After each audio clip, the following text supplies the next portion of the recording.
We've actually been involved with the school since its first year. That year we actually brought our daughter, who we had just adopted from China, and it was hard to find anybody that would kind of take a 9-year-old that had no English, basically, under their wing. And I talked to Angie, and after a 2-hour conversation, she was just like, bring her, we want her here. And we just fell in love with it.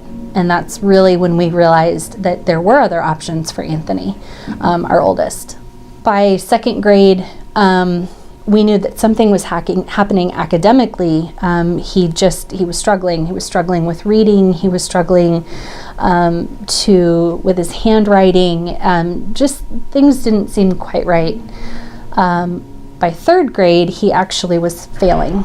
He was diagnosed with dysgraphia. Basically, he just struggled to get what was in his head onto paper. But when you're sitting in a school that grades your intelligence by what you can put on a worksheet, he couldn't do it. He couldn't do it. And they didn't have the time. I don't think ever that the teacher didn't care, but the teacher didn't have the time or wasn't allowed the freedom to pull him and go over this verbally. He was pulled out of class. Other kids would make fun of him. They called him stupid. And really by 6th grade, that's what he believed about himself. He believed he was stupid. And I was losing him. I was losing who he was. I was losing my boy. I know he's this amazing kid. You know, I knew he was bright. He wasn't in a situation that allowed that to show. You couldn't tell that he knew what he knew. I knew we had to make a change. So we made the difficult decision. His 8th grade year, we took him from the only school he knew, and we put him at Marian Hope. And for the first time, he had teachers and administrators tell him that he was smart, that he could and he was capable. And they showed him how he learned and how he could express himself. When he was taken out of that pressure cooker environment and given the freedom to be in a place that saw him for who he was, he grew. And we started to see our son come back.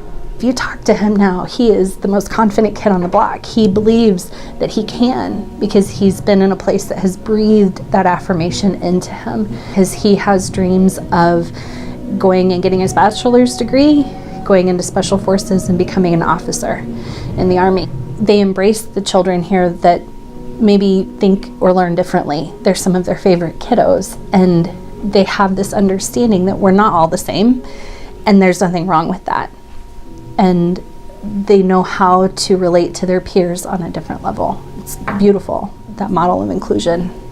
And I'm also very well aware that we are blessed to be able to afford it.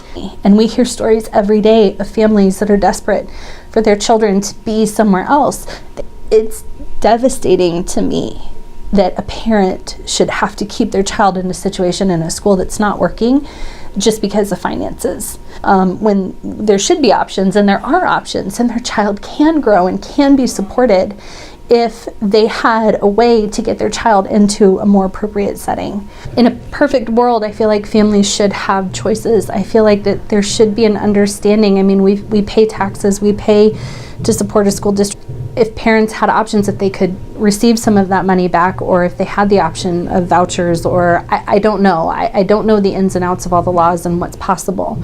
But I don't believe that there should be financial restrictions on families. If there is a place that a child can learn and grow and be the best them, that they should have those options. Maybe we need to look at some of these schools that look a little different, and we need to take some of that into the classrooms in public schools. We need to educate and train teachers that worksheets are not the only way. If we can equip our teachers and encourage them and support them, we need educational reform. We need options.